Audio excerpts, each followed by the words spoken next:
भविष्य में उत्पन्न होने मनुवंश को 20 रूप भइरहेका छन्। यसरी यी मनुका पुत्रहरूले सत्ययुग, त्रेतायुग र द्वापर युग यी तीनैवटा युगहरूमा पृथ्वीको भोग गर्नेछन्, अर्थात् पृथ्वीमा आफ्नो शासन स्थापित गराउनेछन्। त्यसपश्चात कलियुगमा तिनीहरूमध्ये कोही कोही भविष्यमा मनुका सन्तानको बीजका रूपमा अवस्थित रहनेछन्। जसरी वर्तमान अवस्थामा देवापी र मरु विद्यमान रहेका छन्, यस प्रकार मैले तिम्रा लागि सम्पूर्ण राजका वंशहरूका विषयमा संक्षेपमा बताइदिएँ। यिनीहरूका सम्बन्धमा पूर्ण रूपमा वर्णन गर्ने कार्य 100 जन्महरूमा पनि सम्भव छैन, अर्थात् यिनीहरूको 100 विस्तारपूर्वक वर्णन गर्ने कार्य 100 जन्ममा पनि सकिँदैन। अनित्य शरीरको आवरणमा रहेका यी सबै राजाहरूले पूर्ण रूपमा मोहका नियन्त्रणमा परेर आफूलाई नित्य र अविनाशी सम्झँदै कल्प कल्पान्तसम्म स्थायी रहने यस भूमण्डललाई ममत्व गर्दै अर्थात् आफ्नो सम्झँदै यहाँबाट गइसकेका छन्। यो पृथ्वी अर्थात् राज्य कस्तो नीति अपनाउँदा सधैँ मेरा पुत्रहरू तथा मेरा वंशजहरूका अधीनमा रहिरहेला, यस प्रकारको चिन्तन गर्दा गर्दै अर्थात् यस्तो चिन्ताबाट व्याकुल भइरहेका सबै राजाहरूको विनाश अर्थात् मृत्यु भइसकेको छ, तथा यिनीहरूभन्दा पहिलेका सबै राजाहरू पनि यस्तै किसिमको चिन्ता गर्दै मृत्युका मुखमा समाहित भएका थिए र भविष्यका राजाहरू पनि यसै किसिमको चिन्ता गर्दा गर्दै मृत्युका मुखमा समाहित हुनेछन्, अर्थात् उनीहरू पनि पृथ्वीको परित्याग गरेर जानेछन्। यस प्रकार आफ्नो विजयका लागि प्रत्येक क्षेत्रमा अत्यन्त व्यग्र भइरहेका राजाहरूलाई देखेर पृथ्वी शरद ऋतुमा पूर्ण रूपमा फुलेको फुलहरूका रूपमा हाँसिरहेकी जस्तै देखिन्छन्। मैत्री, यस विषयमा मैं पृथ्वीद्वारा बताएका केही श्लोकहरू बताउने छु, तिनीहरूलाई तिमी सुन। प्राचीन कालमा असित मुनिले धर्मात्मा राजा जनकलाई केही श्लोकका विषयमा बताएका थिए। पृथ्वीले भनिन्, अहो अत्यन्त बुद्धिमान भए तापनि यी राजाहरूमा यो कस्तो मोह उत्पन्न भइरहेको छ, जसका प्रभावले गर्दा पानीको फोका जस्तो अल्पकालीन अर्थात् क्षणिक भए पनि आफ्नो स्थिरतामा यस्तो विश्वास राख्दछन्, अर्थात् आफूलाई नित्य र अविनाशी सम्झिरहेका हुन्छन्। यी राजाहरूले सबैभन्दा पहिले आफैमाथि विजय प्राप्त गर्दछन्, त्यसपछि आफ्ना मन्त्रीहरूमाथि विजय प्राप्त गर्दछन् तथा यसपछि क्रमबद्ध रूपमा आफ्ना भृत्य अर्थात् आफूले पालन पोषण गर्ने योग्य नगरवासी एवं शत्रुमाथि विजय प्राप्त गर्ने अभिलाषा राख्दछन्।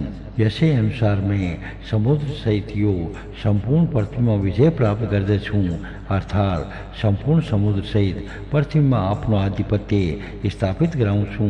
यसरी बुद्धिबाट अत्यन्त मोहित भएका यी राजाहरूले आफ्नै नजिकमा विद्यमान रहेको मृत्युलाई देख्न सक्दैनन्, अर्थात् त्यसलाई देखिरहेका हुँदैनन्।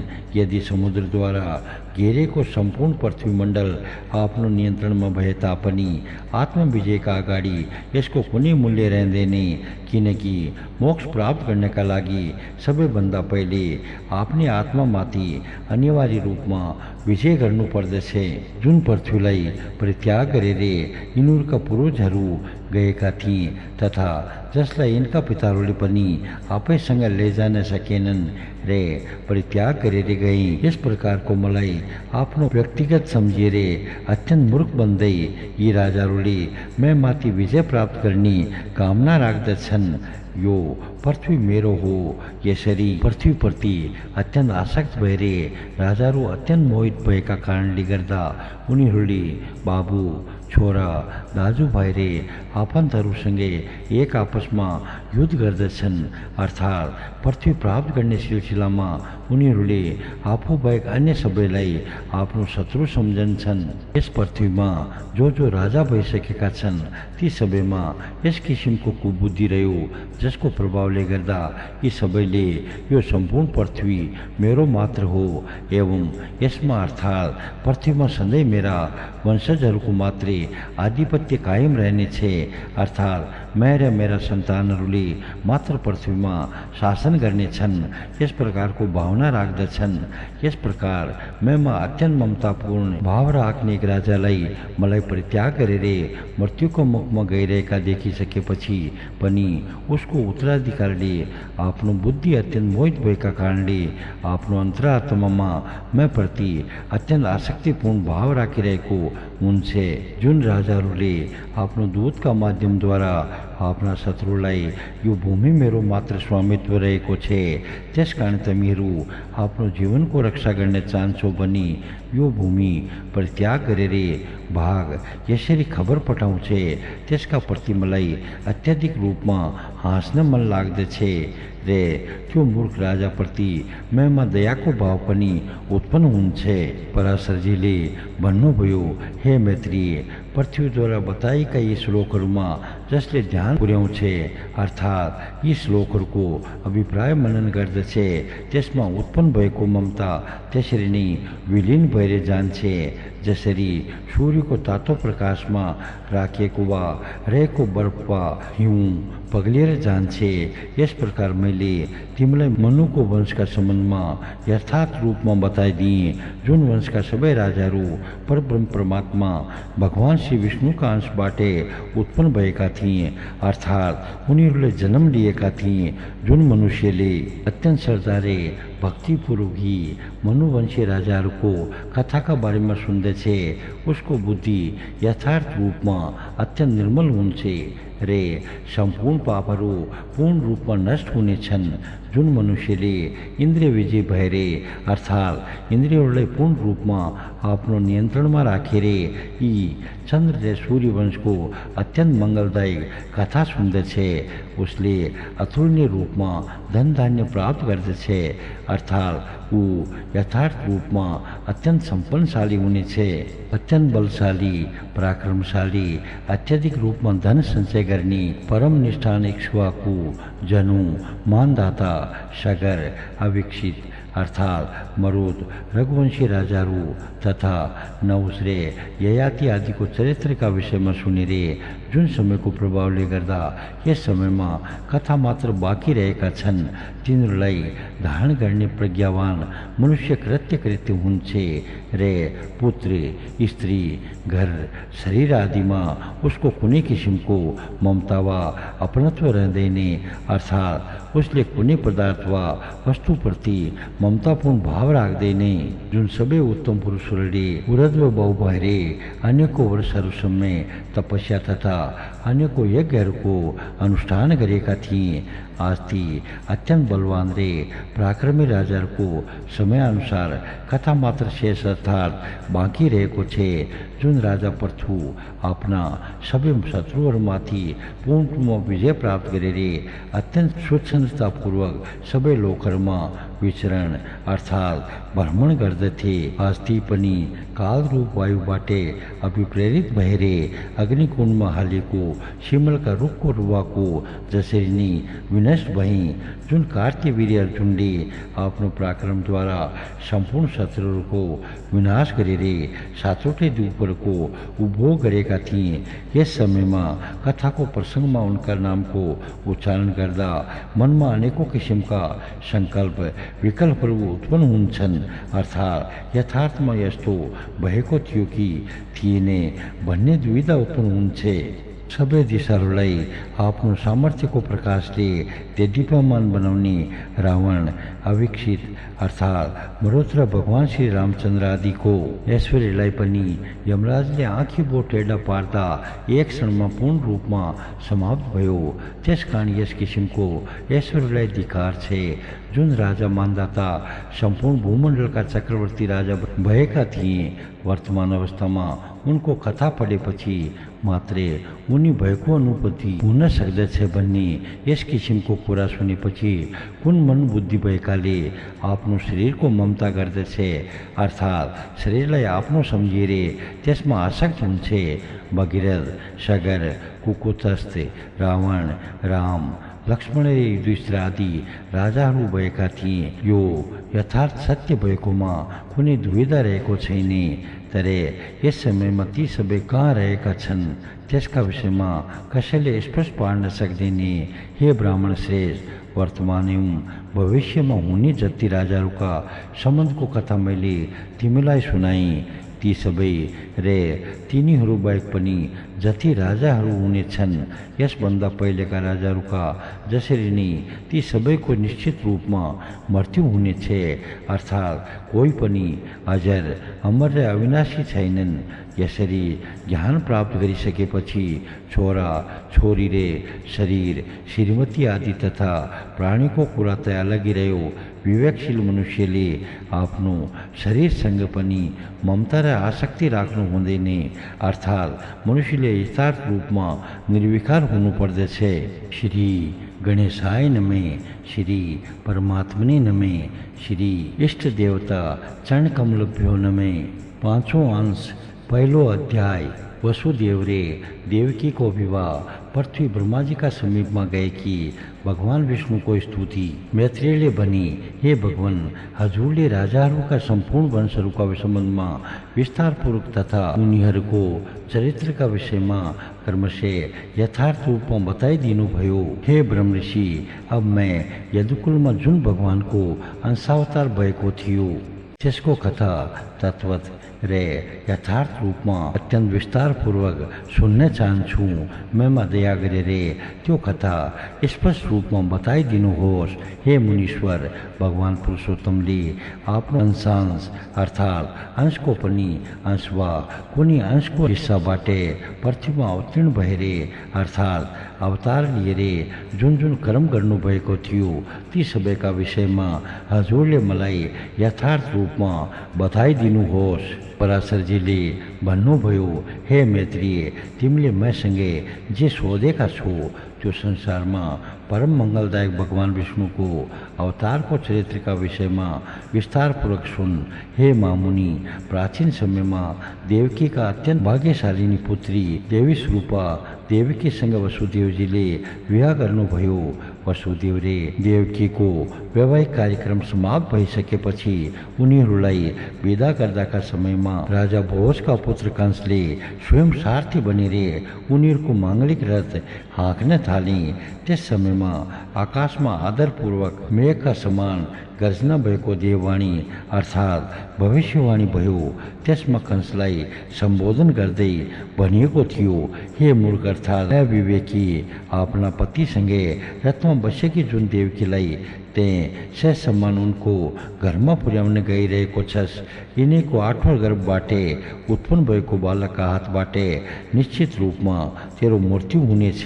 पराशरजीले भन्नुभयो, यस प्रकारको भविष्यवाणी सुनिसकेपछि अत्यन्त पराक्रमशाली कंस म्यानबाट तरबार निकालेर देवकीको हत्या गर्नका लागि तयार भयो। कंस यसरी आवेगमा आएको देखेर वसुदेवजीले कंससँग भन्नुभयो, हे महाबाबु, तपाईँ देवकीको हत्या नगर्नुहोस्। यिनका गर्भबाट जति बालक उत्पन्न हुन्छन् म ती सबै तपाईँलाई समर्पण गरिदिनेछु अर्थात् सुम्पिदिनेछु।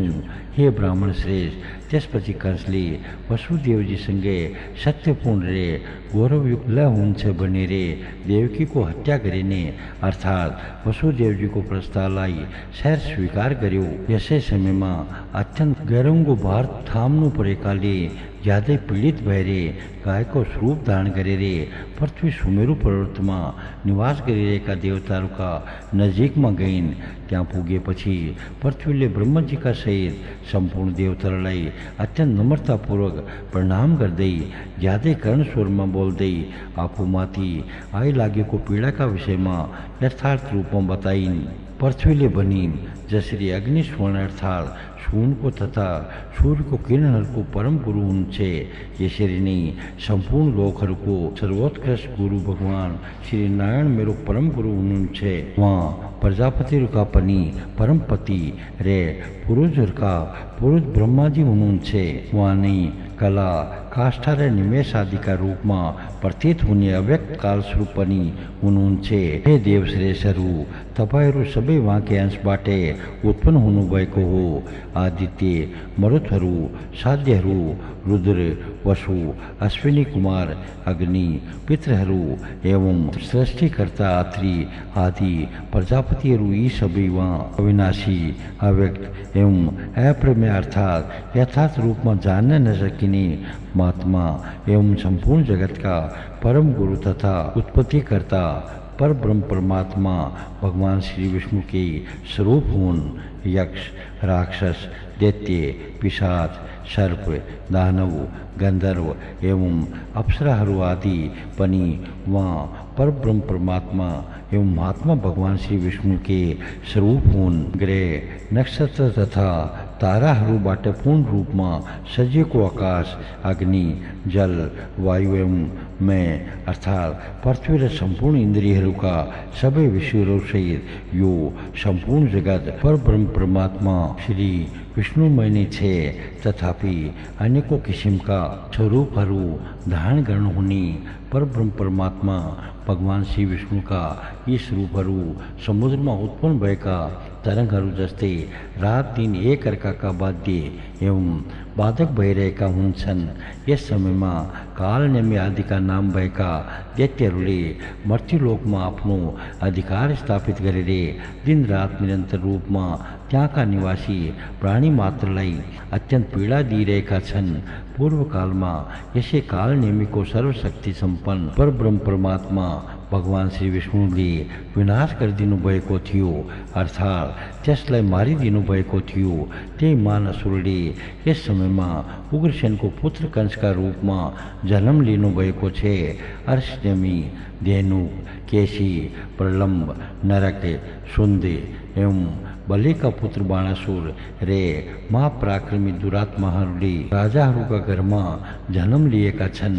मैं उनीहरूको गणना गर्नसम्म पनि अत्यन्त असमर्थ भइसकेकी छु। हे दिव्य मूर्ति धारण गर्नुभएका देवताहरू, यस समयमा मैं माथि अत्यन्त बलवान रे अभिमानबाटै पूर्ण रूपमा सम्पन्न भएका दैत्यहरूका अनेक अक्षौहिणी सेनाहरूको भार परिरहेको छ, जसको प्रभावले गर्दा मैं अत्यन्त पीडित भएकी छु। हे अमरेश्वरहरू, मैं तपाईहरू समक्ष उनीहरूद्वारा अत्यन्त पीडित भएकाले अब आफैलाई धारण गर्न पनि पूर्ण रूपमा असमर्थ भएकी हुनाले सोही कुराको जानकारी गराउनका लागि तपाईहरूका नजिकमा आएकी हुँ। त्यसकारण हे महाभाग अर्थात् धर्मात्माहरू, तपाईहरूले मैमा परिरहेको पीडा हटाउने यस्तो कुनै उपाय गर्नुहोस् जसले गर्दा मैले अत्यन्त व्याकुल भएर रसातलमा जान्न बाध्य हुनु परोस्, अर्थात् मलाई आफैलाई धारण गर्ने सहज अवस्था सर्जना होस्। पराशरजीले भन्नुभयो, पृथ्वीका यस प्रकारका अत्यन्त पीडादायक वचन सुनिसकेपछि पृथ्वीमा परिरहेको भार हटाउनका लागि सबै देवताहरूबाट अभिप्रेरित भएर पितामह प्रजापति ब्रह्माजीले भन्ने आरम्भ गर्नुभयो। ब्रह्माजीले भन्नुभयो, हे देवताहरू, पृथ्वीले जे भनिरहेकी छिन् त्यो यथार्थ रूपमा सत्य हो। वास्तवमा मैं शंकर रे तपाईहरू सबै परब्रह्म परमात्मा भगवान श्री नारायणकै स्वरूप हुँ। यसमा कुनै किसिमको दुविधा रहेको छैन। परब्रह्म परमात्मा श्री नारायणका जति पनि विभूतिहरू रहेका छन् तिनीहरूमा परस्पर थोरै रे धेरै मात्र बाध्य अर्थात् नियम, विधि, वचन आदिले बाँधिएको वा नगरी नहुने स्थितिमा परेको रे बाधक अर्थात् काममा बाधा पुर्याउने वा रोक्ने रोगबाट रहेका हुन्छन्। यसैले तपाईहरू आउनुहोस्, अब हामी सबै क्षीर सागरको अत्यन्त पवित्र किनारामा जाउँ। त्यहाँ परब्रह्म परमात्मा श्री हरिको आराधना गरेर यी सम्पूर्ण पीडादायक कुराहरू उहाँका चरणारविन्दमा श्रद्धा र भक्तिपूर्वक निवेदन गरौँ। वहाँ परब्रह्म परमात्मा विश्वरूप एवं सर्वात्मा अर्थात् सबैका आत्मा भगवान श्री हरिले पूर्ण रूपमा संसारको कल्याण गर्नका लागि मात्रे आपनो परम शुद्ध सत्वांश बाटे अवतार धारण करनो भयरे पृथ्वी में अधर्म को विनाश एवं धर्म को स्थापना गर्नु हुन्छे पराशरजीले भन्नुभयो। यति बनिसकेपछि सबै देवताहरू सहित पितामह ब्रह्मा क्षीर सागरको अत्यन्त पवित्र किनारमा जानुभयो रे अत्यन्त एकाग्रचित भएर भगवान श्री गणध्वजको यसरी स्तुति गर्न थाल्नुभयो। ब्रह्मजीले भन्नुभयो, हे प्रभु, अनामनाय देवबाट अनुभव हुन नसक्ने परारे अपरा यी दुवै विद्याहरू हजुरकै मूर्त एवं अमूर्तात्मक स्वरूप हुन्। हे अत्यंत सूक्ष्म परब्रह्म परमात्मा, हे विराट स्वरूप, हे सर्वात्मा, हे सर्वज्ञ पुरुषोत्तम शब्द ब्रह्म रे परब्रह्म यी दुवै किसिमका ब्रह्म हजुर के स्वरूप हुन्। हे सर्वात्मा भगवान, हजुर ने ऋग्वेद, यजुर्वेद, सामवेद रे अर्थवेद हुनुहुन्छ तथा हजुर ने शिक्षा, कल्प, निरुक्ति, छंद रे ज्योतिष शास्त्र स्वरूप हुनुहुन्छ। हे प्रभु, हे परब्रह्म परमात्मा, हजुर ने इतिहास, पुराण, व्याकरण, मीमांसा, न्यायशास्त्र रे धर्मशास्त्र हुनुहुन्छ। जुन जीवात्मा परमात्मा में स्थूल सूक्ष्म शरीर छे रे जो तिनीहरूको अव्यक्त कारण छे यी सबै विचारहरूबाटे सम्पन्न अंतरात्मा रे परमात्मा का स्वरूप को बोध अर्थात ज्ञान गराउने वेदांत वाक्य अर्थात तत्व सिद्धि छे त्यो पनि हजुर भन्दा अलग रहेको छैन। हजुर अव्यक्त अनिर्वाच्य अर्थात वचन का माध्यम द्वारा वर्णन गर्न नसकिने, अचिन्त्य अर्थात मन द्वारा चिंतन गर्न नसकिने, अनिर्देशीय नाम एवं वर्णबाट पूर्ण रूप में रहित, पाणीपाद अर्थात हाथ गोड़ा न होनी रे स्वरूपहीन तथा शुद्ध नित्य एवं प्रकृतिबद्ध अत्यंत टाढा हुनुहुन्छ। हजुरमा कान न भए तापनि सुन्ने सामर्थ्य रहेको छे, आँखा न भए तापनि देख्ने सामर्थ्य रहेको छे, स्वयं एक भए तापनि अन्यको स्वरूपहरूमा विद्यमान हुनुहुन्छ अर्थात प्रकट हुनुहुन्छ। चरणरहित भए तापनि सर्वत्र आवागमन गर्नुहुन्छ। हात न भए तापनि आफ्ना भक्तले अर्पण गरेको वस्तु ग्रहण गर्नुहुन्छ। हजुर सम्पूर्ण ज्ञान स्वरूप हुनुहुन्छ तथा सबैका लागि अज्ञात भए तापनि सबैको विषयको ज्ञाता हुनुहुन्छ। हे परमात्मा, जुन ज्ञानी पुरुषको बुद्धिले हजुरको सर्वोत्कृष्ट स्वरूप भएकै अन्य कुनै विश्व वस्तुलाई ग्रहण गर्दैन, जसले सूक्ष्म भन्दा पनि अत्यन्त सूक्ष्म हजुरको स्वरूपलाई प्रत्येक जस्तै देख्दछ अर्थात हजुरका स्वरूपको साक्षात्कार गर्दछ। यही पुरुषको अज्ञान पूर्ण रूपमा विनाश हुन्छ अर्थात उसका अज्ञान को छायासम्म रहँदैन।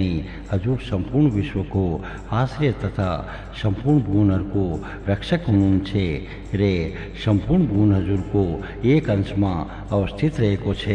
जुन भूतमा भएका रे भविष्यमा हुने वस्तु छन् ती सबै हजुरबाटै उत्पन्न भएका हुन् रे हुने छन्। यसकारण हजुर सूक्ष्म भन्दा पनि अत्यन्त सूक्ष्म तथा प्रकृतिबाट पूर्ण रूपमा स्वतन्त्र रहनुहुने एकमात्र परम पुरुष हुनुहुन्छ। हजुरले चार प्रकारका अग्निहरूको स्वरूप धारण गरेर सम्पूर्ण जगतलाई तेज एवं प्रकाश प्रदान गर्नुहुन्छ। हे अनन्त मूर्ति, चारै दिशाहरूमा हजुरका आँखाहरू प्रकाशका रूपमा फैलिएका छन्। हे विधाता, हजुरले त्रिविक्रमको स्वरूप धारण गरेर आफ्ना तीन पातबाटे तीनवटै लोकहरूको स्थापना गर्नुभएको हो। हे परमेश्वर, जसरी एउटै अविकारी अर्थात विकार रहित अग्नि विकृत भएर विकृतको भेद अनुसार अनेकौं किसिमबाटै प्रज्वलित हुन्छ, त्यसरी सर्वत्र व्यापक भएर रहनुभएका हजुरले पनि एक रूप भए तापनि अनन्त स्वरूपहरू धारण गर्नुहुन्छ। जुन एकमात्रै अत्यन्त सर्वोत्कृष्ट परम पद छ त्यो पनि हजुर स्वयं हुनुहुन्छ तथा ज्ञानी पुरुषले ज्ञान दृष्टिका माध्यमद्वारा हजुरको मात्र दर्शन गर्दछन्। हे परमात्मा, यस जगतमा भूतमा भएका रे भविष्यमा हुने जति पनि पदार्थहरू छन् ती सबै हजुरबाटै उत्पन्न भएका हुन्। हजुर बाहेक यो संसारमा अन्य केही पनि छैन। हजुर नै व्यक्त रे अव्यक्त एवं समष्टि रे व्यष्टि स्वरूप हुनुहुन्छ। हजुर नै सर्वज्ञ अर्थात सबैको ज्ञाता रे सबैले देख्न सक्ने अर्थात् सबैको द्रष्टा हुनुहुन्छ तथा हजुर नै सबै शक्ति ज्ञान एवं ऐश्वर्यबाटै यथार्थ रूपमा सम्पन्न हुनुहुन्छ। हजुरमा हास हुने रे वर्दी हुने विकारहरू रहेका छैनन्। हजुर पूर्ण रूपमा स्वाधीन अनादि रे जितेन्द्रिय हुनुहुन्छ तथा हजुरमा श्रम तन्द्रा अर्थात् आलस्य भय क्रोध रे काम आदि दोषहरूको पूर्ण रूपमा अभाव रहेको छ।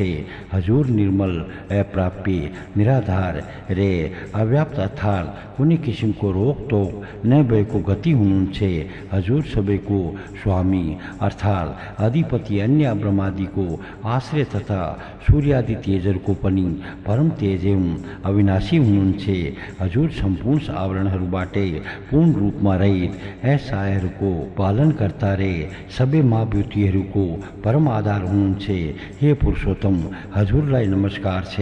हजुरले कुनै कारण अकारण अथवा कारणका आधारमा शरीर ग्रहण नै गर्नुभयो रे केवल अधर्मको विनाश रे धर्मको रक्षा गर्नका लागि मात्र शरीर ग्रहण गर्नुहुन्छ।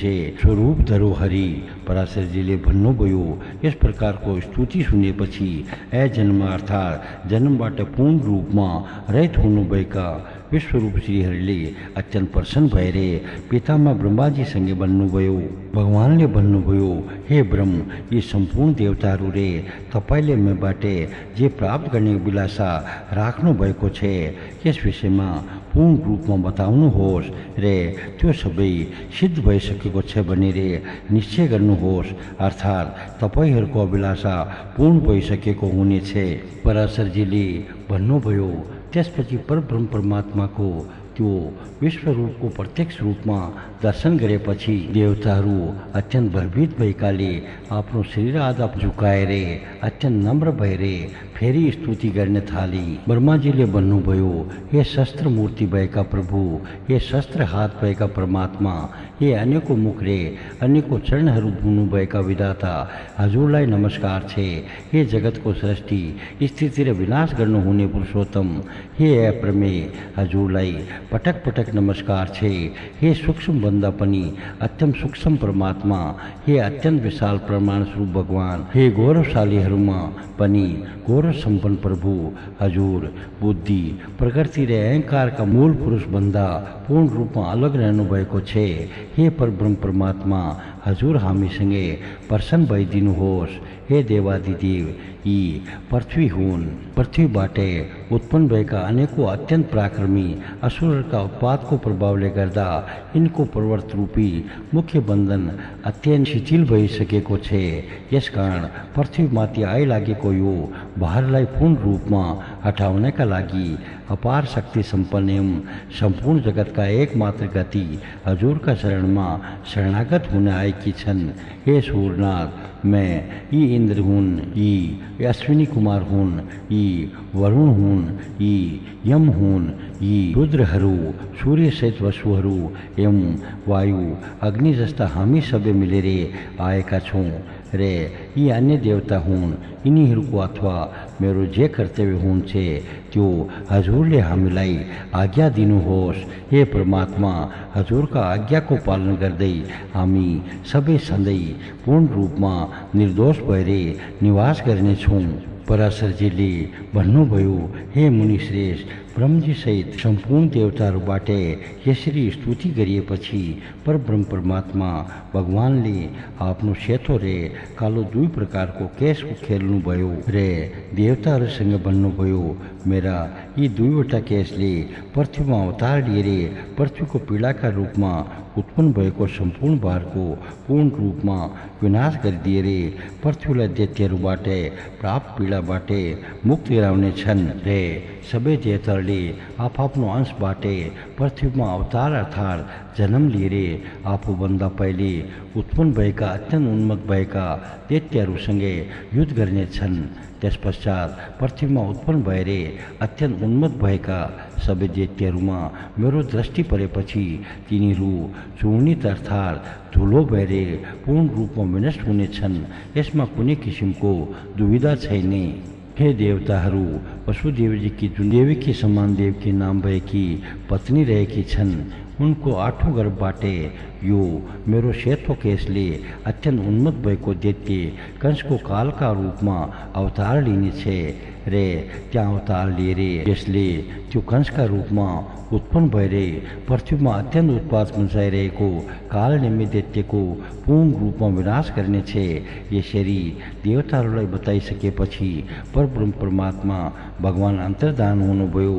हे महात्मा, परब्रह्म परमात्मा श्री हरि अन्तर्धान हुनुभएपछि उहाँलाई प्रणाम गरेर सबै देवताहरू फर्केर सुमेरु पर्वतमा आए रे। त्यसपछि सबैले पृथ्वीमा अवतार लिए, अर्थात् उनीहरूले कर्मबद्ध रूपमा पृथ्वीमा जन्म लिन थाले।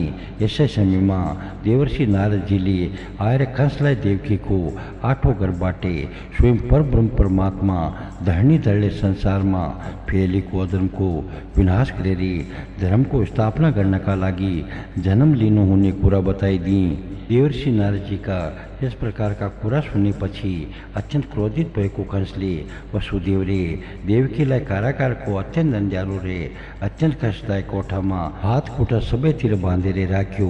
त्यसपछि हे ब्राह्मण श्रेष्ठ, वसुदेवले पनि पहिले आफूले जनाएको प्रतिबद्धता अनुसार आफ्ना प्रत्येक पुत्रहरू कंसलाई दिइरहे। प्रचलनमा रहेको किंवदन्तीका अनुसार देवकीको गर्भबाटै उत्पन्न भएका ती 6वटा पुत्रहरू पहिलो जन्ममा हिरण्यकशिपुका पुत्रहरू थिए। भगवान श्री विष्णुबाटै अभिप्रेरित भएकी योग निद्राले तिनीहरूलाई कर्मबद्ध रूपमा देवकीका गर्भमा स्थापना गरिदिएकी थिइन्। उसका माध्यमद्वारा यो सम्पूर्ण जगत पूर्ण रूपमा मोहित भइरहेको छ। तिनी अविद्या स्वरूपिणी योग निद्रा परब्रह्म परमात्मा भगवान श्री विष्णुकी महामाया हुन्। ती महामायासँगै भगवान श्रीहरिले भन्नुभयो, श्री भगवानले भन्नुभयो, हे निद्रे जाऊ, मेरो आज्ञाअनुसार तिमीले पातालमा अवस्थित रहेका 6वटा गर्भहरूलाई एक एक गरेर ल्याएर देवकीका पेटमा स्थापित गरिदेऊ। ती सबैलाई कंसले मारिसकेपछि शेष नाम भएको मेरो अंश आफ्नो अंशबाटै देवकीको पेटमा 7औं गर्भका रूपमा अवस्थित हुनेछ। गोकुलमा रोहिणी नाम भएकी वसुदेवकी एक पत्नी रहेकी छन्। ती देवकीको 7औं गर्भ निकालेर तिमीले रोहिणीको गर्भमा स्थापित गरिदिनु। तर त्यो यसरी स्थापित गरिदिनु जसले गर्दा त्यो बालक रोहिणीकै गर्भबाटै उत्पन्न भएको जस्तै देखियोस्। उसका विषयमा संसारमा मनुष्यले भन्नेछन्। देवकीलाई कारागारमा बन्द गरिएकाले भोजराज कंसबाट अत्यन्त भयभीत भएका कारणले गर्दा देवकीको 7औं गर्भ तुइयो, अर्थात् गर्भपतन भयो। त्यो सेतो पर्वत शिखर जस्तै अत्यन्त पराक्रमी वीर पुरुष गर्भबाट राम्ररी संकर्षण गरिएको हुनाले संसारमा संकर्षणका नामबाटै प्रसिद्ध हुनेछ। त्यसपछि हे सुबे, मैं स्वयंले देवकीको 8औं गर्भका रूपमा उनको मङ्गलमय पेटमा प्रवेश गर्नेछु। त्यस समयमा तिमीले पनि तत्कालै यशोदाका गर्भमा प्रवेश गर्नु। वर्षा ऋतुका समयमा भाद्र महिनाको कृष्ण पक्षको अष्टमीको आधा रातका समयमा मैले देवकीका गर्भबाटै जन्म लिनेछु रे तिमीले नवमीका दिन यशोदाका गर्भबाटै जन्म लिनु। हे निष्कलङ्क, त्यस समयमा मेरो शक्तिबाटै पूर्ण रूपमा अभिप्रेरित भएका वसुदेवले मलाई यशोदाको शयन कक्षमा रे तिमीलाई देवकीको शयन कक्षमा पुर्याइदिनु हुनेछ। त्यसपछि हे देवी, कंस तिमीलाई तिम्रा खुट्टामा समाएर पर्वतका समान ढुङ्गामा पछाड्नका लागि तयार हुनेछ।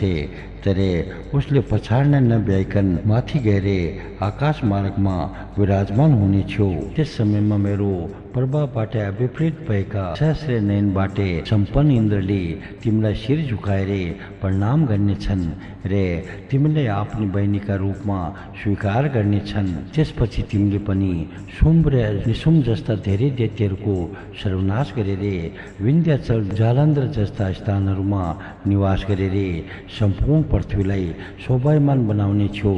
तिमिनी भूति संतति कीर्ति रे कांति हो। तिमिनी आकाश पृथ्वी ग्रति लज्जा पुष्टि रे उषा हो। यस बाहेक संसारमा अन्य पनि जुनसुकै शक्ति छे त्यो सबै तिमी नै हो। जुन मनुष्यले प्रातकाल रे सायंकालमा अत्यन्त विनम्रतापूर्वक तिमीलाई आर्या दुर्गा वेदगर्भा अम्बिका भद्रा भद्रकाली समुदा रे भाग्यदा आदिका नामबाटै सम्बोधन गरेर तिम्रो स्तुति वा आराधना गर्दछे। मेरो कृपाका प्रभावले गर्दा त्यसका सबै किसिमका कामनाहरू पूर्ण हुनेछन्। यसमा कुनै किसिमको दुविधा रहने छैन। मदिरा मासु भक्ष्यरे भोज्यद्वारा गरेको पूजाबाटै अत्यन्त प्रसन्न भएर तिमीले मनुष्यहरूलाई उनीहरूले कामना गरेको सबै वस्तुहरू उपलब्ध गराइदिनेछौ। तिमीद्वारा प्रदान गरिएका ती सबै किसिमका वरदानहरू मेरो प्रसन्नताका प्रभावले गर्दा निश्चित रूपमा परिपूर्ण हुनेछन्। हे देवी, अब तिमी मैले बताए अनुसारको स्थानमा आफ्नो कार्य सम्पन्न गर्ने जाऊ। दोस्रो अध्याय। यशोदा का गर्भमा योगमाया रे देवकी का गर्भमा भगवान प्रवेश तथा देवताहरूद्वारा देवकी को स्तुति। पराशरजीले भन्नुभयो, हे मैत्री, त्यसपछि जगदात्री योगमायाले परब्रह्म परमात्मा देवादिदेव भगवान श्री विष्णुले जसरी आज्ञा दिनुभएको थियो त्यसै गरी पातालबाट ल्याएर छेवटा गर्भ देवकीका पेटमा स्थापित गरिदिन् रे देवकीको सातौं गर्भलाई संकर्षण गरेर अर्थात् तानेर निकालिदिन्। यसरी देवकीको सातौं गर्भलाई रोहिणीको पेटमा स्थापित गरिसकेपछि परब्रह्म परमात्मा श्रीहरिले तीनवटै लोकहरूको कल्याण गर्नका लागि स्वेच्छापूर्वक देवकीका गर्भमा प्रवेश गर्नुभयो। त्यसपश्चात परब्रह्म परमात्मा श्री पुरुषोत्तमको आज्ञा अनुसार योगमायाले पनि त्यसै दिन यशोदाका गर्भमा प्रवेश गरिन्। हे ब्राह्मण श्रेष्ठ, परब्रह्म परमात्मा श्री विष्णुको अंश पृथ्वीमा आउन भएकाले आकाशमा ग्रहहरू आफआफ्नो उपयुक्त गतिमा चल्न थाले रे सबै ऋतुहरू पनि मङ्गलमय रूप धारण गरेर शोभायमान हुन थाले। त्यस समयमा अत्यन्त तेजबाटै जाज्वल्यमान भएकी देवकीलाई कसैले पनि हेर्न सक्दैनथे। उनीमा यस किसिमको ज्योति आएको देखेर उनका शत्रुहरूको मन पनि अत्यन्त भयभीत हुन्थ्यो। त्यसपछि त्यहाँ रहेका स्त्री वा पुरुष सबैबाटै अदृश्य भएर देवताहरू परब्रह्म परमात्मा श्री विष्णुलाई आफ्नो गर्भमा धारण गरेकी देवकीजीको दिनरात अत्यन्त एकाग्रतापूर्वक प्रार्थना गर्न थाले। देवताहरूले पनि, हे शोभनी, पहिले तिमी ब्रह्मको प्रतिबिम्बलाई धारण गर्ने क्षमता भएकी सूक्ष्म प्रकृति भएकी थियो रे त्यस पश्चात जगद्विधाताकी वेद गर्भा वाणी भयो। हे सनातनी देवी, तिमी सूर्य स्वरूप गर्भ धारण गर्ने भएर षष्ठीका रूपमा विराजमान हुन्छौ एवं तिमी सबैकी बीज स्वरूपा वेत्री यज्ञ स्वरूपा पनि हो। अर्थात् जति पनि सृज्य अथवा सृजना हुने पदार्थहरू छन् ती सबै तिमीबाटै उत्पन्न भएका हुन्। हे देवी, तिमीले फल प्रदान गर्ने यज्ञ स्वरूपनी रे अग्निलाई आफूमा समावित गराएर राख्ने अग्नि स्वरूपा पनि हो। तिमी अदितिका रूपमा देवतालाई उत्पन्न गराउने माता रे दितिका रूपमा दैत्यहरूकी माता पनि हो। तिमी नै दिनकर अर्थात् सूर्यका किरणहरू एवं ज्ञान उपलब्ध गराउने गुरु सेवा रूपी हो। तिमी नै न्यायबाट सम्पन्न परम नीति रे विनम्रता की मूल स्रोता लज्जा हो। तिमी नै काम वासना उत्पन्न गराइदिने इच्छा, सन्तोष उत्पन्न गराइदिने तुष्टि, ज्ञान उत्पन्न गराइदिने प्रज्ञा रे धैर्य धारण गर्न सक्ने शक्ति उपलब्ध गराइदिने ग्रति स्वरूपा हो। ग्रह नक्षत्र रे ताराहरूलाई आफूमा आश्रय दिने तथा वर्षाका माध्यमद्वारा सम्पूर्ण विश्वको कल्याण गराउने कारणका रूपमा रहेको आकाश पनि तिमी नै हो। हे जगदात्री अर्थात् दुर्गा, हे देवी, समुद्री पर्वत नदी द्वीप वन यी सबै तथा अन्य पनि हजारौं रे असंख्य विभूतिहरू यस समयमा तिम्रो पेटमा अवस्थित रहेका छन्। बस्तीबाट पूर्ण रूपमा सुशोभमान भएको गाउँ, खरबट अर्थात् पहाडमा बसेको गाउँ एवं खेत अर्थात् कर्षको बस्ती भएको गाउँ आदिबाट सम्पन्न भएको सम्पूर्ण पृथ्वी, सम्पूर्ण अग्नि, जल एवं वायु पनि तिम्रै पेटमा समाहित भएर रहेका छन्। ग्रह नक्षत्र एवं ताराहरूबाटे पूर्ण रूपमा सजिएको एवं सबैले आफूमा स्थान दिने त्यो सैकड़ों विमानहरूबाटे सुशोभित भएको आकाश हे सुबे भूरलोक भुवरलोक स्वरलोक मैरलोक जनलोक तथा ब्रह्मलोकसम्मका सबै ब्रह्माण्डहरू तिमीमा नै समाहित भएर रहेका छन् एवं ती लोकहरूमा निवास गर्ने देवता असुर गन्धर्व चारण अर्थात् वंशको घुम्दै गुणगान गर्ने बाट नाग यक्ष राक्षस प्रेत एवं गुहेक अर्थात् कुबेर वा ब्रह्मको सुममा बस्ने एक आदि पनि तिमी नै समाहित भएर रहेका छन्। हे यशस्विनी मनुष्य पशु र अन्य सबै किसिमका जीवहरू आफैभित्र समाहित भएकाले जो अनन्त सर्वगामी रे सर्वभावन परमात्मा हुनुहुन्छ तथा रूप कर्म स्वभाव रे बालकपनको महिमा आदि सबै परिणामको विषय हुन सक्नुहुने वहाँ परब्रह्म परमात्मा श्री विष्णु स्वयं नै वर्तमान अवस्थामा तिम्रो गर्भमा विराजमान हुनुभएको छ। तिमी नै स्वाहा स्वदा विद्या सुधा अर्थात् अमृत र आकाशमा अवस्थित भएको ज्योति हो। सबै लोकहरूको कल्याण गर्नका लागि मात्रै तिमीले पृथ्वीमा अवतार लिएकी हो। हे देवी तिमी प्रसन्न हो। हे शुभे तिमीले यो सम्पूर्ण जगतको कल्याण गर जसले यो सम्पूर्ण जगतलाई आफ्नो एक अंशमा धारण गर्नुभएको छ। तिमीले वहाँ परमात्मालाई अत्यन्त श्रद्धा र प्रेमपूर्वक आफ्नो गर्भमा धारण गर।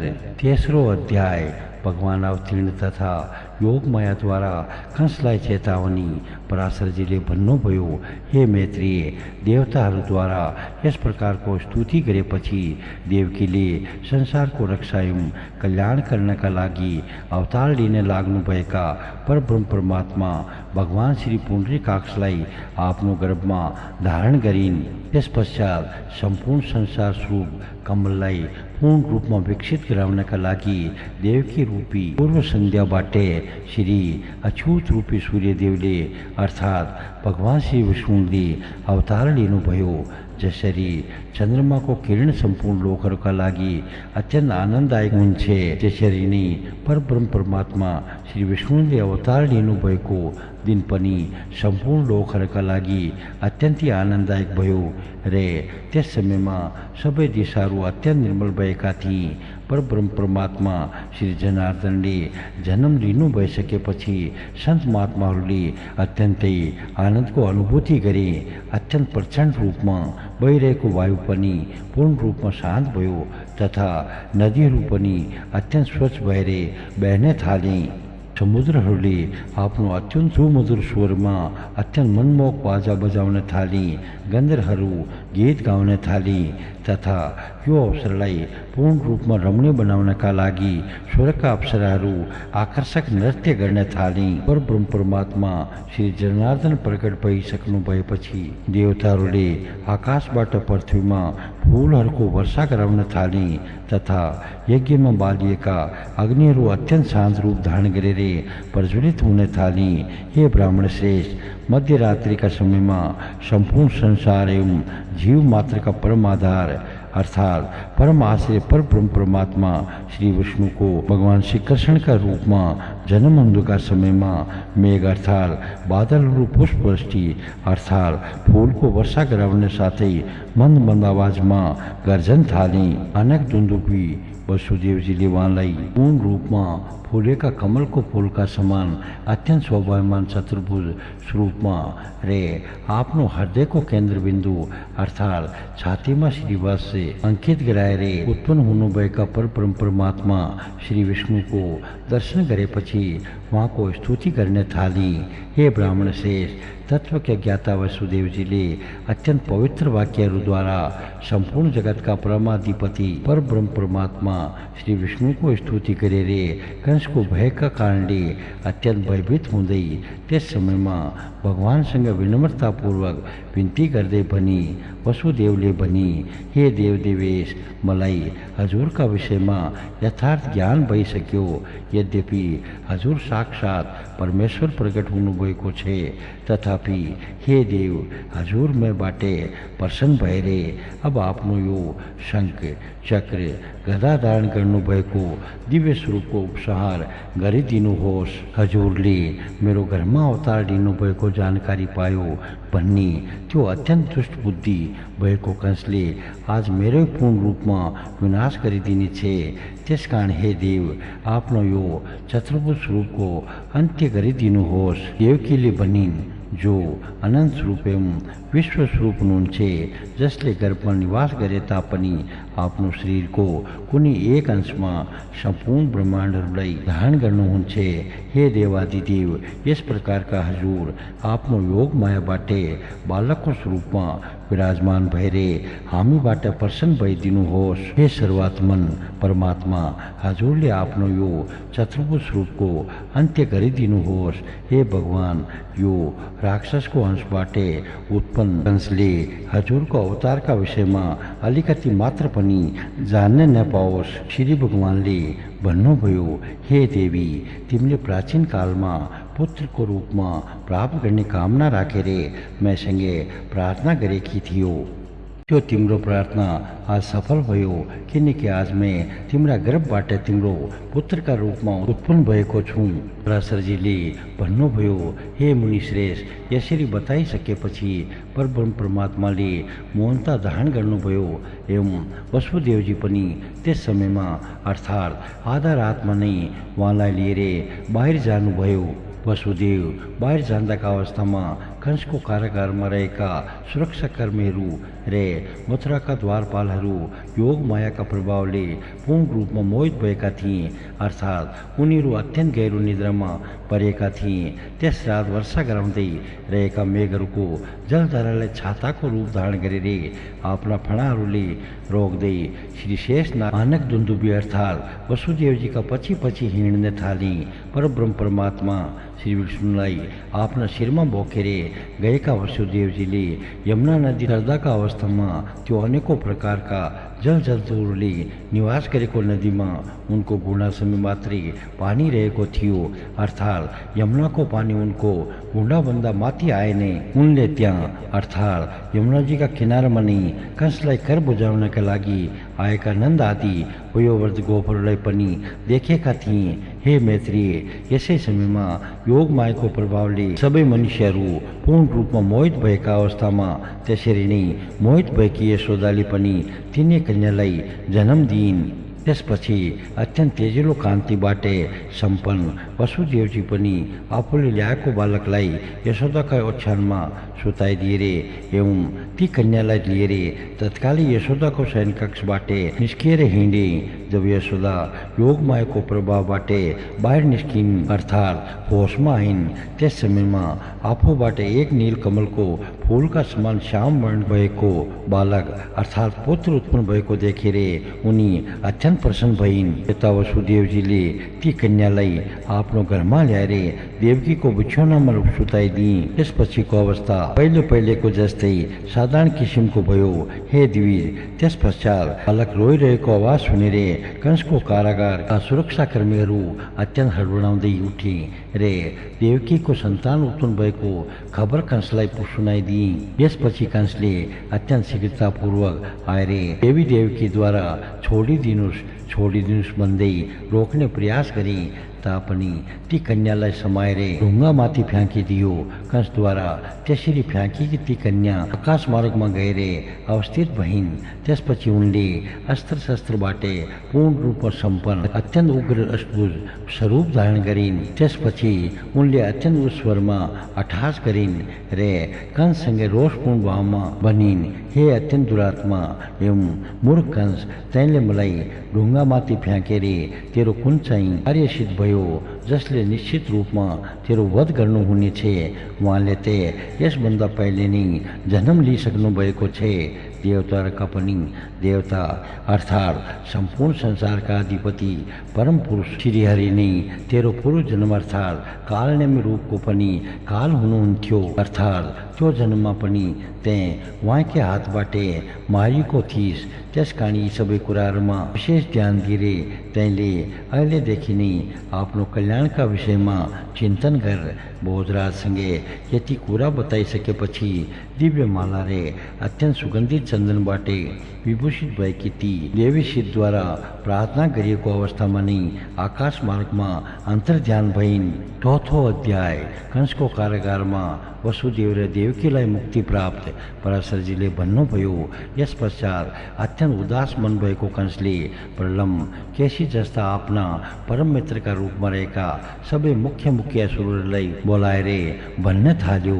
कंसले भन्यो, हे अत्यन्त पराक्रमी प्रलम, हे केशिन, हे धेनुक, हे पुतनी, अरिष्ट आदि अन्य असुरहरू सहित तपाईहरूले कृपया मेरो कुरा विशेष ध्यानपूर्वक सुन्नुहोला। हामीहरूको शक्तिबाटै पूर्ण रूपमा पराजित भएका दुरात्मन भएका देवताहरू मेरो वध गराउने कार्यमा अत्यन्त तत्परतापूर्वक लागिरहेका छन्। तर मैं स्वयं अत्यन्त वीर पुरुष भएकाले आफ्नो शक्तिबाटै सताएका यिनीहरूलाई केही पनि सम्झिने अर्थात् यिनीहरू मेरो अगाडि हात्तीका छेउमा आएको भुसुनु बराबर हुन्। अत्यन्त थोरै मात्र पराक्रम भएका इन्द्र तपस्या मात्र गरिरहने महादेव अथवा अत्यन्त असावधान भएको अवस्थामा मौका पारेर दैत्यहरूको हत्या अर्थात् विनाश गर्ने विष्णुबाटै उनीहरूको कुनै पनि कार्य सिद्ध होला जस्तो मलाई लाग्दैन।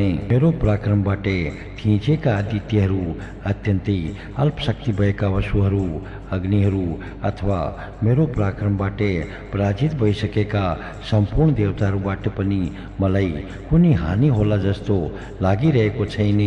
के तपाईहरूले देख्नु भएको थिएन? देवताहरूका राजा इन्द्र मैसँग युद्ध गर्दाका समयमा आफ्नो छातीमा नभएर पछाडि डाँडामा बाणहरूको वर्षालाई सहन गर्दै युद्धभूमिबाट भागेका थिए। जुन समयमा इन्द्रले मेरो राज्यमा वर्षा गराउन प्रतिबन्ध लगाएका थिए, त्यसै समयमा मैले एउटा बाणको प्रयोग गरेपछि त्यसको असरबाट पीडित भएका मेघहरूले कसरी पूर्ण रूपमा जल वर्षाएका थिए त्यो तपाईँहरूले देखेकै कुरा हो। मेरा गुरु एवं ससुरा जरासंघलाई परित्याग गरेर मेरो पराक्रमबाट अत्यन्त भयभीत भएका सम्पूर्ण पृथ्वीमा भएका सबै राजाहरूले मेरा अगाडि आफ्नो शिर झुकाएको कुरा ते यहाँहरूलाई ज्ञान भएकै विषय हो। हे दैत्य श्रेष्ठहरू, देवताहरूप्रति मेरो अन्तरात्मा अवज्ञा अर्थात् हेलापूर्ण भाव अवश्य पनि रहेको छ। तर के वीरहरू, उनीहरू पनि मेरो वध गर्ने प्रयासमा अत्यन्त तत्परतापूर्वक लागिरहेको देख्दा मलाई कता कता हाँस्न मन पनि लाग्दछ। त्यसैले हे दैत्येन्द्र, तथापि ती अत्यन्त दुष्ट एवं दुरात्माहरूको सार गर्ने कार्यमा हामी अझै पनि अत्यन्त उत्साह एवं तत्परतापूर्वक लागिरहने अत्यन्त आवश्यक देखिएको छ। त्यसकारण पृथ्वीमा जोसुकै पनि यशस्वी अर्थात् चारैतिर जस फैलिएका रे यज्ञकर्ता रहेका छन्। देवताहरूको पूर्ण रूपमा विनाश गर्नका लागि तिनीहरूको अनिवार्य रूपमा वध गर्ने पर्छ। यसमा कुनै किसिमको सन्देह राख्नु हुँदैन। देवकीका गर्भबाट उत्पन्न भएकी बालिकाले बताए अनुसार मेरो पहिलो जन्मको अर्थात् भूतपूर्व हत्याकर्ता पुरुष फेरि उत्पन्न भइसकेको छ। त्यसकारण हिजो आज पृथ्वीमा उत्पन्न भएका बालकहरूमा विशेष ध्यान पुर्याउने अत्यन्त आवश्यक छ। जुन बालकमा अत्यधिक मात्रामा बल रहेको देखिन्छ त्यसलाई यत्नपूर्वक मारिदिनु पर्दछ। अर्थात् जस्तो सुकै अवस्थामा पनि त्यस्तो बालकलाई जीवित रहन दिनु हुँदैन। पराशरजीले भन्नुभयो, आफ्ना परम मित्र असुरहरूलाई यस प्रकारको आज्ञा दिइसकेपछि कंसले आफ्नो कारागारमा प्रवेश गरेर तत्कालै वसुदेव र देवकीलाई कारागारबाट मुक्त गरिदियो। कंसले भन्यो, मैले आजसम्म तपाईँहरूका बालकहरूको अनावश्यक रूपमा हत्या गरेँ, किनकि मेरो पूर्ण रूपमा विनाश गराउने बालक ते अन्यत्र कतै उत्पन्न भइसकेको रहेछ। रे यसमा तपाईँहरूले कुनै किसिमको दुःख नमान्नुहोला, किनकि ती बालकहरूको भाग्यमा नि त्यस्तै लेखिएको थियो। त्यसैले यस्तो भयो। तपाईँहरूको प्रारब्धको दोषका कारणले गर्दा नै ती बालकले जन्मना साथै मृत्युको मुखमा जाने बाध्य हुनु पर्यो। परशुरामजीले भन्नुभयो, हे ब्राह्मण श्रेष्ठ, कंसले यस किसिमले वसुदेव र देवकीलाई आश्वासन अर्थात् सान्त्वना दिँदै उनीहरूलाई कारागारबाट मुक्त गरिदिए अत्यन्त सङ्कित रे पूर्ण रूपमा उदास मनका साथै आफ्नो घरमा प्रवेश गर्यो। 5औं अध्याय पूतनाको वध। पराशरजीले भन्नुभयो, कंसको कारागारबाट मुक्त भएपछि तत्कालै वसुदेवजी नन्दजीको गोरुगाडाका नजिकमा गए रे आफ्ना घरमा पुत्र उत्पन्न भएको खुसीमा अत्यन्त आनन्दित भएका नन्दजीको दर्शन गरे। त्यसपछि वसुदेवजीले नन्दजीसँग अत्यन्त आदरपूर्वक भनी, यो वृद्धावस्थामा तपाईँको पुत्र जन्मियो, यो पनि अत्यन्त ठुलो सौभाग्यको कुरो हो। तपाईँले राजालाई बुझाउनु पर्ने वार्षिक कर सबै बुझाइसक्नु भएको छ। हे माँ धनपति, तपाईँ यहाँ धेरै समयसम्म नबस्नुहोस्, अर्थात् चाँडै गइहाल्नुहोस्। तपाईँ जुन कार्य सम्पन्न गर्ने आउनु भएको थियो त्यो पूर्ण भइसकेको छ, त्यसैले अब यहाँ धेरै समयसम्म बसिरहन उचित छैन। त्यसकारण हे नन्दजी, तपाईँहरू तत्कालै फर्केर आफ्नो गोकुलमा जानुहोस्। गोकुलमा रोहिणीका घरबाट उत्पन्न भएको जुन मेरो एउटा बालक रहेको छ, तपाईँले यस बालकका जसरी नै त्यस बालकको पनि रक्षा गर्नुहोला। पराशरजीले भन्नुभयो, वसुदेवजीले यसरी बताइसकेपछि नन्द आदि अत्यन्त बलवान गोपहरू राजालाई तिर्नुपर्ने कर बुझाइसकेपछि आफ्नो भाण्डा गोरगाडामा राखेर गोकुलतिर गए। नन्द आदि सबै गोकुलमा बसिरहेको अवस्थामा नै बालघातिनी पूतनाले रात्रिका समयमा सुतिरहनुभएका भगवान श्रीकृष्णलाई आफ्ना काखमा लिएर उहाँका मुखमा आफ्नो स्तनको मुन्टो हालिदिई। रात्रिका समयमा त्यो बालघातिनी पूतनाले जुन जुन बालकका मुखमा आफ्नो स्तनको मुन्टो राखिदिन्थे त्यो बालकको शरीर त्यस्तै समयमा पूर्ण रूपमा नष्ट हुन्थ्यो। परब्रह्म परमात्मा भगवान श्रीकृष्णले पनि अत्यन्त क्रोधित भएर आफ्ना हातले अत्यन्तै बलियोसँगै त्यसको स्थलमा समाएर पूतनाका प्राणहरूसहित स्तनपान गर्न थाल्नुभयो। त्यस समयमा पूतनाको शरीरका नसाको जोड्नी फुस्किएपछि अत्यन्त भयानक स्वरूप भएकी पूतना मृत्यु हुँदै लाग्दा अत्यन्त भयानक आवाजमा चिच्याउँदै पृथ्वीमा ढली, अर्थात् श्रीकृष्णको नाश गर्ने आएकी पूतनाको आफ्नै विनाश भयो।